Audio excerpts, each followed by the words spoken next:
नमस्कार विद्यार्थी मित्रांनो, व्यंकटेश एज्युकेशन अँड संस्कृती या आपल्या चॅनलवर सर्वांचे सहर्ष स्वागत आहे। आजच्या व्हिडिओमध्ये आपण स्कॉलरशिप शिष्यवृत्ती परीक्षा इयत्ता 5वी बुद्धिमत्ता चाचणी यामधील पहिला घटक आकलन हा घटक आणि त्यावरील स्वाध्याय आजच्या व्हिडिओमध्ये आपण सोडवून घेणार आहोत। व्हिडिओ सर्वांनी शेवटपर्यंत बघा, कारण यातील प्रत्येक प्रश्न आपल्या परीक्षेच्या दृष्टीने महत्त्वाचा आहे। बघा, आता आकलन म्हणजे काय? आकलन म्हणजेच काय तर समजून घेणे किंवा समजणे, म्हणजेच एखादी माहिती किंवा एखादी सूचना तिचे योग्य ते आकलन करून घेणे अत्यंत महत्त्वाचे असते। आता आकलन या घटकामध्ये सूचना पालन, संख्या मालिका आणि इंग्रजी वर्णमाला हे 3 उपघटक समाविष्ट आहेत। आजच्या व्हिडिओमध्ये आपण सूचना पालन हा घटक आणि त्यावरील स्वाध्याय आपण सोडवून घेणार आहोत। आता याच्यामध्ये सगळ्यात महत्त्वाचं काय आहे तर बघा, मराठी वर्णमालेमध्ये स्वर, व्यंजन, जोडाक्षरे, जोड शब्द, पर्यायी शब्द, प्रत्ययघटिक शब्द आणि उपसर्ग युक्त शब्द हे महत्त्वाचे आहेत। आता वर्णमालेतील जोडाक्षरे, मग वर्णमालेतील जोडाक्षरे कोणती आहेत तर 2 आहेत, एक क्ष आणि एक ञ आहे। मग क्ष आणि ञ हे काय आहेत? जोडाक्षरे आहेत, ही जोडाक्षरे आहेत। आता याच्यामध्ये बघा, कृपा, वृत्ती, पृथा, हृदय याच्यामधलं इथलं कृ, वृ, पृ आणि ऋ हे जोडाक्षरे नाहीत, ही जोडाक्षरे नाहीत। म्हणजे ही जोडाक्षरे जशी आहेत तशी ही, म्हणजे खाली रफार आहे, ते जोडाक्षरे आहेत का तर ही जोडाक्षरे नाहीत। त्याच्यामुळे आपल्याला जर प्रश्न आला एखाद्या वाक्यामधले जोडाक्षरे शोधा तर याच्यामध्ये जे असे शब्द आहेत कृ, वृ, पृ, ऋ हे जोडाक्षर धरायचे नाहीत।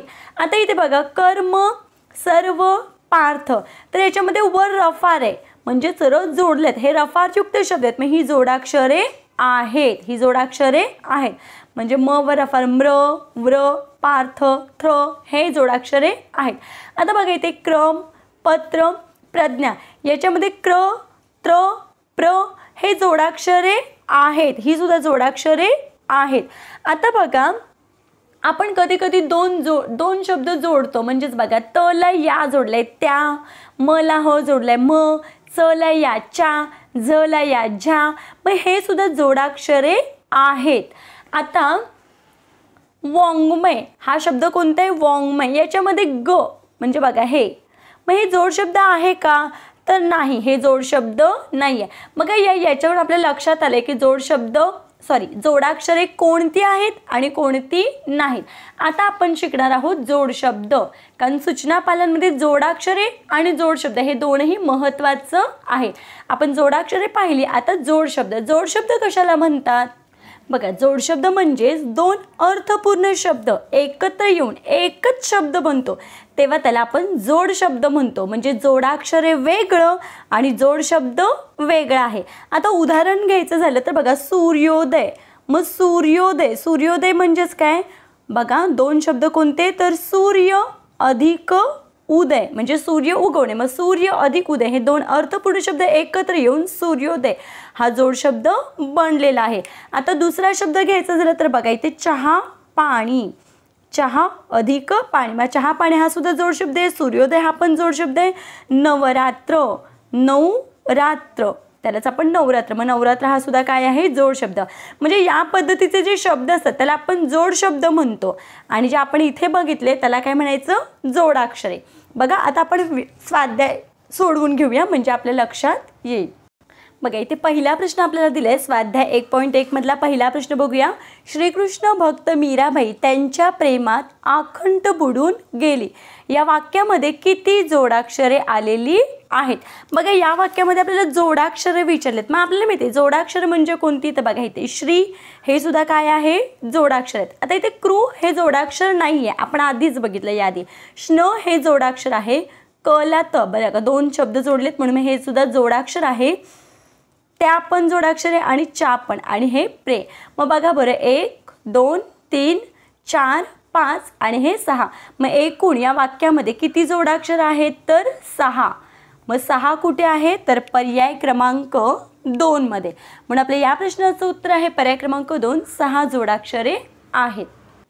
दुसरा प्रश्न बघा, जननी ही गरज शोधाची आहे या शब्दांपासून एक म्हण तयार करा आणि या म्हणीतील समक्रमांकांच्या स्थानावर असलेली अक्षरे क्रमाने मांडायची आहेत.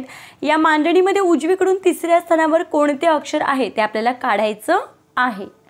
मग या ह्याच्यापासून कोणती म्हण तयार होते तर बघा गरज. म्हण कोणती तयार होते? गरज ही शोधाची जननी आहे. शोधाची जननी आहे ही म्हण तयार होते. आता आपल्याला काय सांगितलं, यानं क्रमांक द्यायचे आणि समस्थानावरील क्रमांक आपल्याला मांडून घ्यायचे. मग समस्थानावर कोणकोणते क्रमांक आहेत तर बघा हे 1 आहे, हे 2 नंबरला, हे 3 नंबर, हे 4 नंबर, हे 5, हे 6 नंबर, 7, हे 8, 9 आणि हे 10, 11 आणि हे 12. बघा मी फक्त समस्थानालाच नंबर दिलेले आहेत. म्हणजे बघा इथे रो ही 10 ज नी आणि हे. आता काय सांगितलंय, उजवीकडून तिसरं विचारलं. आपल्याला माहिती आहे आपला उजवा हात ती पुस्तकाचा सुद्धा उजवा हात, म्हणजे आपली जी उजवी बाजू ती पुस्तकाची पण उजवी बाजू. मग उजवीकडून तिसरं विचारलं. मग बघा इकडून हे पहिलं, हे दुसरं आणि हे तिसरं. मग तिसरं अक्षर कोणतं आहे तर ज. म्हणून आपल्या या प्रश्नाचं उत्तर आहे पर्याय क्रमांक 4 ज हे अक्षर आहे. तिसरा प्रश्न बघा, कैलासवासी, कार्यक्षम, किंबहुना, कुंकू, कौल हे शब्द अकारविल्हे क्रमानुसार मांडल्यास क्रमवार चौथा शब्द कोणता असेल? आता अकारविल्हे क्रमानुसार म्हणजेच काय 12 खडीनुसारच. मग बघा अकार. आता याच्यामध्ये सगळ्यात पहिलं बघा इथे कै आहे, का आहे, की आहे, कु आणि कौ आहे. मग सगळ्यात पहिला शब्द कोणता येणार आहे? अकार. बघा कला काना आ म्हणजे कला काना का, म्हणून मी इथे पहिला शब्द येणार आहे कार्यक्षम. त्याच्यानंतर दुसरा बघा कला काना, त्याच्यानंतर कला पहिली विलांटी म्हणून मी ते किंबहुना हा दुसरा शब्द येईल. त्याच्यानंतर उकार म्हणून मग कुंकू. त्याच्यानंतर कवर 2 मात्रे कैलासवासी आणि शेवटला कौल. मग आपल्याला चौथा शब्द विचारला होता. मग चौथा बघा इथे पहिला, हा दुसरा, हा तिसरा आणि हा चौथा आणि हा 5वा. मग चौथा शब्द कोणता आहे तर कैलासवासी. पर्याय क्रमांक 4. बघा पुढचा प्रश्न बघूया. तुटक्या फुटक्या माठातील उरले सुरले पाणी पिऊन त्याने आपली तहानभूक मिटवली. या वाक्यात एकाच शब्दाची पुनरावृत्ती होऊन बनलेले किती शब्द आहेत? मग बघा एकच शब्दाची पुनरावृत्ती म्हणजेच काय? आता बघा इथे माझा घटाघटा हा शब्द राहिला होता, कारण वाक्य असं आहे तुटक्या फुटक्या माठातील उरले सुरले पाणी घटाघटा पिऊन त्याने आपली तहान मिटवली. मग याच्यामध्ये पुनरावृत्ती विचारली. मग बघा घटाघटा हा शब्द बघा घटा आणि तोच शब्द परत घेतलाय. बघा हाच शब्द पुढे, यालाच शब्दाची पुनरावृत्ती म्हणतात. मग असा एकच शब्द आहे. मग एकच शब्द आहे, मग एक कुठे आहे तर पर्याय क्रमांक 4 मध्ये. म्हणून आपल्या या प्रश्नाचं उत्तर आहे पर्याय क्रमांक 4, कारण एकाच शब्दाची पुनरावृत्ती झालेली आहे. पुढचा प्रश्न बघूया. आकर्षक सप्तरंगी इंद्रधनुचे निळसर पाण्यातील विलोभनीय प्रतिबिंब पाहून दुष्यंतांचे अस्थिर मन सुखावले. या वाक्यातील विशेषणांची संख्या नामांच्या संख्येपेक्षा कितीने कमी किंवा जास्त आहे? बघा या वाक्यातील विशेषण बघूया आधी आपण. मग विशेषण आहेत आकर्षक. बघा याच्यामध्ये आकर्षक, सप्तरंगी. आपल्याला माहिती आहे विशेषण म्हणजे काय? विशेष माहिती सांगणाऱ्या शब्दाला आपण काय म्हणतो? विशेषण. मग आकर्षक, सप्तरंगी, निळसर,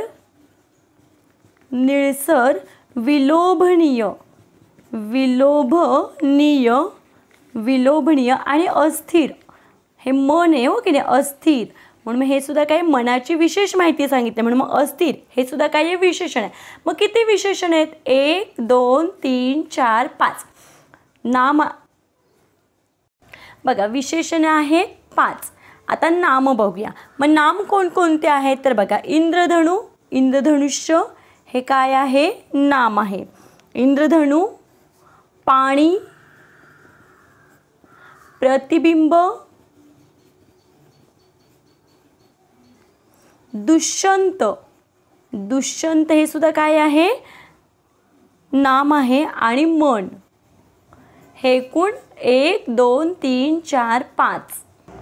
म्हणजे नाम पण 5 आहेत आणि विशेषण पण 5 आहेत. म्हणून मग आपल्याला विचारले काय की नामांची संख्या विशेषणांपेक्षा कितीने जास्त कमी आहे असं विचारले. मग दोघांची पण संख्या समान आहे, म्हणून मग इथं आपलं उत्तर आहे संख्या समसमान आहे. मग पर्याय 1 हे आपल्या या प्रश्नाचं काय आहे, उत्तर आहे. पर्याय क्रमांक 1. अभ्यासिले वेद झाला शास्त्रबोध, साधल्या विविध नाना कळा. या ओळीतील नाना हा शब्द कोणता अर्थ दर्शवितो. मग बघा नाना कळा सांगितले. नाना कळा म्हणजेच की इथे अर्थ आहे विविध, कारण पर्यायामध्ये आपल्याला वडील, आजोबा, विविध आणि नाही हे शब्द दिलेत. म्हणून आपल्या इथे उत्तर आहे नाना हा शब्द आपल्याला विविध या शब्दासाठी दिलेला आहे. विविध म्हणजे वेगवेगळ्या. म्हणून मी इथे आपलं उत्तर आहे पर्याय क्रमांक 3. पर्याय क्रमांक 3. पुढचा प्रश्न बघा. न अकार थर या अक्षर समूहापासून अर्थपूर्ण शब्द तयार करा आणि तयार होणाऱ्या शब्दात मध्यभागी असलेल्या शब्दाच्या अक्षराच्या लगत डावीकडे कोणते अक्षर आहे. मग याच्यापासून कोणता शब्द तयार होतो, तर बघा याच्यापासून अर्थकारण. अर्थकारण हा अर्थपूर्ण शब्द तयार होतोय. आता आपल्याला सांगितलंय की याच्या मध्यभागी, मग बघा इकडे 2 आणि इकडे 2, मग मध्यभागी कोणता आहे, का हे अक्षर आहे. मग या अक्षराच्या लगत डावीकडे कोणते अक्षर आहे. मग बघा काच्या डावीकडे आपल्याला माहिती आहे आपण क आहे असं समजायचं. आपली डावी बाजू तीच या पुस्तकाची सुद्धा डावी बाजू. मग काच्या डावीकडे कोणतं अक्षर आहे, तर थ्र. म्हणून आपल्या इथे उत्तर आहे पर्याय क्रमांक बघा थ्र, पर्याय क्रमांक 3. बघा पुढचा प्रश्न असा दिलाय. कानामध्ये वारे भरून या न्यारे, फेर धरी फिरे रानोमाळ, मोकाट मोकाट अफाट अफाट, वाटेल ती वाट धावू लागे. वरील ओळींमध्ये र आणि फ ही अक्षरे अनुक्रमे किती वेळा आलेली आहेत. आपल्याला विचारले र आणि फ. आता र किती वेळा आले ते मोजूया आपण. बघा इथे 1 2 3 4 5 6 7 7 वेळा आले. रो किती वेळा आले, 7 वेळा आलेला आहे. 7 वेळा. आता फ बघूया. बघा इथे 1 2 3 4 म्हणजे फ हे अक्षर 4 वेळा आलेलं आहे. मग र 7 वेळा आणि फ 4 वेळा. मग आपल्याला अनुक्रमित तसंच विचारलंय. मग 7 वेळा आणि 4 वेळा कुठे आहे, तर पर्याय क्रमांक 3 मध्ये. म्हणून आपल्या या प्रश्नाचं उत्तर आहे पर्याय क्रमांक 3. पुढचा प्रश्न बघा. विशाखापट्टणम या शब्दातील अक्षरांना उजवीकडून क्रमांक दिल्यास कोणत्या अक्षरांचे क्रमांक मूळ संख्या असतील. आता उजवीकडून यांना क्रमांक द्यायचे म्हणजे इकडून. मग बघा इथे 1 नंबर 2 हे 3 कारण हे जोडून एकच आहे, 4 हे 5 6 आणि हे 7. या पद्धतीने किती अक्षर आहेत, 7 अक्षर आहेत. आता आपल्याला काय विचारले की मूळ संख्या. मग बघा मूळ संख्या कोणत्या, 2. मी इथे डबल म्हणजे अधोरेखित करते. 2 3 5 आणि हे 7 ह्या सगळ्या मूळ संख्या आहेत. मग इथूनच आपल्याला शब्द लिहायचे आहेत. मग बघा इथे कोणते शब्द तयार होतोय, तर नच्या नंतर ट आणि नंतर हे खा आणि मग हे वी. मग असा शब्द आपल्याला कुठे दिसतोय, तर बघा बरं पर्याय क्रमांक 4 मध्ये दिसतोय वी. म्हणजे ही जी सगळी अक्षरं आहेत ती कोणती, पर्याय क्रमांक 4 मध्ये आहेत.